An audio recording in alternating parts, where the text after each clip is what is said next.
Fireworks by Valerie Worth.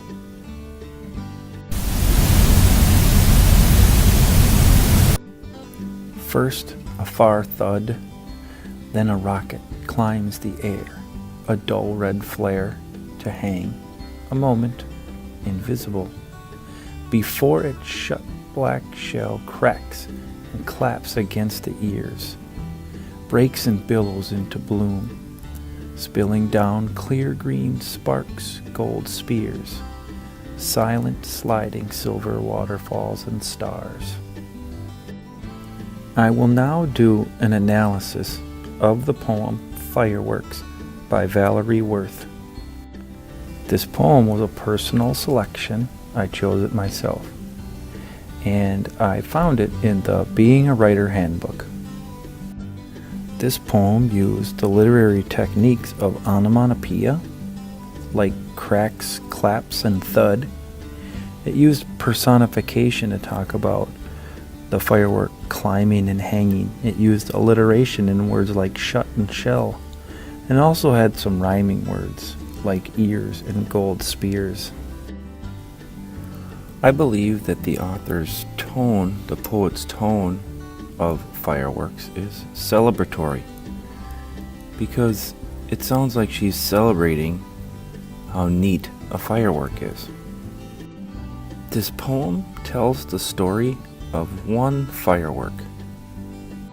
A literary technique used by this poet was alliteration in the line, "Its shut black shell cracks."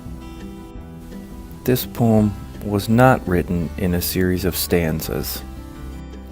While there's no pattern in a rhythm for this poem, I feel like you're supposed to read it first slowly and then increase to a quicker pace. This poem puts me in a chipper mood. It gives me kind of a happy, excited feeling about a rare but really cool event, a firework.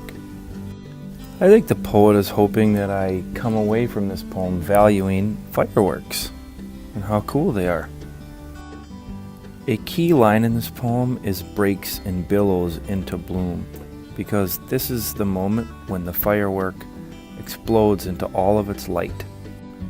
My ratings for this poem were the sensory details were strong, its clear in meaning was strong, its clarity in meaning was strong, its rhythm was fair, maybe just because I didn't really know it.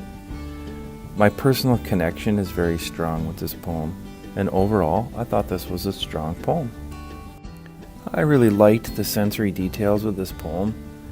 I struggled with its rhythm. The prediction I had about this poem was that it would be about a firework, and it was.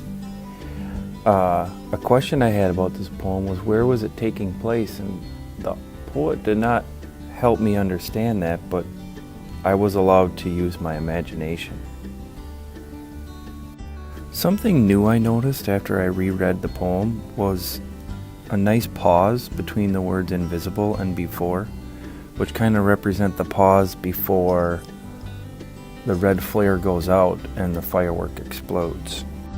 The line "first a far thud" really kind of was neat, because it's right at the beginning of the poem, and it's the same thing as right at the beginning of a firework, and I got excited about the rest of the poem just like I do when I'm watching a firework show and I hear that first thump.